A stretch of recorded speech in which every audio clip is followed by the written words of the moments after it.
You are listening to the Rainer on Leadership podcast. If you're on a podcasting app, you are watching the Rainer on Leadership podcast. If you are at our YouTube channel, and we have our guest, special guest, Mike Stadelmayer, the president of Church Growth Services, our partner in generosity giving. When I say our, Church Answers has chosen Church Growth Services to be our partner, and they have been for several years. But more than us, of course, yes, we want to promote Church Growth Services. Obviously, we love them, and we wouldn't be in business with them if we didn't. But they want to help you. They want to give you ministry information. They want to provide service to you. They serve you in this area. First episode, we talked about general or budget giving. Second episode, we talked about capital giving, which is deferred maintenance, new buildings. Hey, Mike, before I forget this, you have a resource, and I'll talk over it if we don't mention it. So first of all, welcome to the third episode. This is the third one you've recorded, but tell us about your resource. And tell us about, we were talking about one in particular, but I think also you can tell them about the training that you provide through your video resource. I know that's two, but let's do both. Sure. Yeah. Thanks for having me back for round three. Absolutely. And, the world and the culture is shifting. And so one of the resources is just the 5 mega generosity trends happening in our world today. There's a shift going on in how people give and why people give and the trends in that. And that's just a powerful, simple ebook that can help pastors and church leaders start getting a handle on some of the things that have shifted over the last few years and can really help them. The second one, Tom, that you mentioned is a great tool. It's about how to just grow generosity in your church. And that can just help you in everyday general fund ministry. It is such a practical, hands-on tool. It is a video-driven, simple training. It is practical, hands-on, not theological, no degree required from the seminary. It can be just step-by-step hands-on that you can hand over to a board member or to a lay leader and help them build a generosity team to help people understand and get discipled in the area of giving and generosity and growing in the grace of giving, and can be a really long-term blessing. But every church ought to have a generosity team helping grow the church in the area of generosity so that ministry can take place. Good word. We are shifting to a type of giving that is really common in the nonprofit world in general, but it has not been that common in the church world. Some churches, yes. In fact, Mike, my experience, yours might be the same or different. My experience is the mainline churches tended to do better in legacy giving than the evangelical churches that I've known. That's kind of my historical look at it. I don't know if that's what you've seen as well. Oh, that's exactly true. Significantly better. And they talk about it more. And that's one of the biggest issues. Listen, pastor, church leader, right now the greatest wealth transfer is happening and is going to happen in the next 20 years. It is estimated that there's an $84 trillion with a T dollar transfer happening from the silent and the boomers to the millennials and the Gen Zs. And in that process, they are also thinking, where else can I give some of those resources so that it'll make an impact on my kids and my grandkids and my great-grandkids for future generations. And the church is almost the only nonprofit not asking their church family to consider a legacy gift. And every other nonprofit organization out there is asking for it. And they're getting them instead of the local church. Even because they're asking for it. Because they're asking for it. And there was an article out that essentially said one of the largest endowments in all of this country is in Harvard. And Harvard basically said, what would we give to see our donors every single week? and have a chance to talk to them in person because they never see their donors. Mm, And they were like, the church is wasting the biggest opportunity in this transfer of wealth. And the reality is that money turns into ministry. That money is absolutely. the opportunity to invest in neighborhood events and know your communities and in helping the less fortunate and so many other areas where at the same time you're handling that bottle of water or helping that kid under that bounce house for that neighborhood block party, you're sharing the gospel of Jesus Christ with them. And we're missing an opportunity, huge opportunity. Mike, in the context that you've been speaking, it's pretty obvious what legacy giving is if you already know what legacy giving is. But I would like for you to give a definition, either in the context of an example or just words and precise definition. What is legacy giving in the church? Yeah. Uh, Really, it is a great opportunity for the church to invite people who have been a part of your church, sometimes for decades, who love the church, who love Christ, who want to see an impact made. And at the time of their passing, or even before that, there's ways to do it. They want to leave a gift not only to their kids and their grandkids, but to their church or to other organizations that are going to make an impact. And while we can overcomplicate legacy giving in terms of all the different kinds of gifts and how do you do that, the truth is 80% of them is just somebody writing in their will, I want to see my church receive X amount of dollars out of my estate when I pass away. And that's 80% of the gifts out there. So The other 20%, 80% of legacy gifts. I want to make clear on that. Is that right? yes, yes, are people just putting in their will. You don't have to be a billionaire to have a legacy gift. You just have to be willing to, but they don't even think about their church in that regard, in part because the church has never asked and never even planted the seed that, hey, and most people want to leave a legacy. And most people would want to leave a legacy for the cause of Christ above anything else.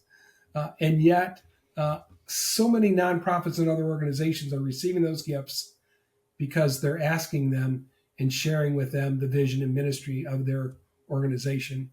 And the church just won't ask. And sometimes, Pastor, it's because we have the wrong idea of what this gift is. I talked to 3 pastors in one day, and all 3 of them said this: I don't know how to ask somebody who's dying for money. Oh, wow. That's the wrong approach. Yeah. What first of all, you don't have to wait that long. You start legacy program much earlier that just says, wouldn't you like your life and the way God has blessed you to leave an impact for decades longer than your life and maybe make an impact for people's lives for all eternity? And most of those people would exactly want to do that. That's in their heart to do, but the church doesn't accommodate them or even ask them to consider it as a result. It's not unlike saying, let's plant a seed, and 20 years from now, future generations are going to enjoy that tree. This is the same kind of gift that just says you're gonna invest in the kingdom, and long after you're with the Lord, people's lives are being changed because of your sacrificial gift to your local church instead of to who knows what other organization. And there are a lot that are asking. So I love the fact that you brought up the point that this is not deathbed request. When people think of legacy giving, oh, you're about to die. Can we quickly do a codicil to your will? And can we include the church? No. Mike said 80% of legacy giving is just someone naming it in the will. Well, you may get a 40-year-old, 30-year-old, 60-year-old, 80-year-old to put it in the will. God knows the number of years we have, regardless of how old we are, and that's going to be in His time. You just start encouraging people in your church to put that in there, and then as a result, you will begin to see blessings take place. And yeah, there are other forms of legacy giving, like trust and different forms of estate shaping, but the simple thing is 8 out of 10 are going to be just in the simple will. We want to give to our church.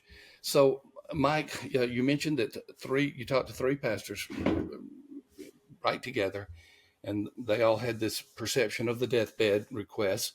But Mhm. tell us how you are directing churches to do this. And I want to give you one example. One pastor really just, I think he got it from you. I think in a interview that we had, and he just heard about legacy giving, and he said, "Boy, we need to do that in our church." And he talked to one of his deacons, older deacon, but still a deacon that was well respected in the church and was well loved by many people in the church. He told that deacon about it, and that deacon just went to different Sunday school classes and said, "I want to tell y'all what we got going. I want y'all to do this." The deacon did it for the all the adult Sunday school classes. Now, I'm not saying that is the way to do it, but what are you telling pastors who say, "Hey, Mike, I really want to get legacy giving started in our church," and what and potentially church growth services could help? Yeah, this is we overcomplicate it. The reality is, even at a young age, people are thinking, well, if something happens to me and I'm in an accident, what happens to my kids, or what happens to, who's going to be their parent, or something like that. And we just brought in an attorney who could just talk to them about how to just prepare in that way for young families, and at the same time said, oh, and by the way, you ought to also consider uh, making a part of your will or living trust, maybe a gift to the kingdom. And so I, at the age of in my mid 30s, had not only set up a plan to have my kids taken care of, and if something happened, but also had established a gift in there for my church. Most people start thinking about it maybe in their 50s. Is when more and more people start thinking about it in terms of just legacy, not how to take care of my kids at a younger age. But the reality is, um, in their heart, they want to make a difference with their life and with the blessings that God has given them. And the church doesn't offer an opportunity and even plant the seed of an idea of doing that through their local church that has blessed them and worked with them for decades. They've seen their kids and their grandkids get baptized, married there, come to faith there, so many things. And yet, in spite of that, the church is not even asking and planting the seed to consider a gift So when in we that put in the area. title to give it death now, we're not talking about as they're dying, but we're talking about getting this set up now so that when they die, this would take place. And again, as you indicated, we won't get into the all the other details of the types of giving that may actually precede death, the legacy giving, but just focus on that one big one about putting it in the will, whether it's a new will or whether it's a codicil to an existing will, codicil being an amendment to an existing will. It's a very simple process. It is something that almost anybody can do, and you can probably have someone in your church do that for you. So, Yeah. Mike, we talked about the great wealth transfer, and was it 86 trillion? I've seen different numbers.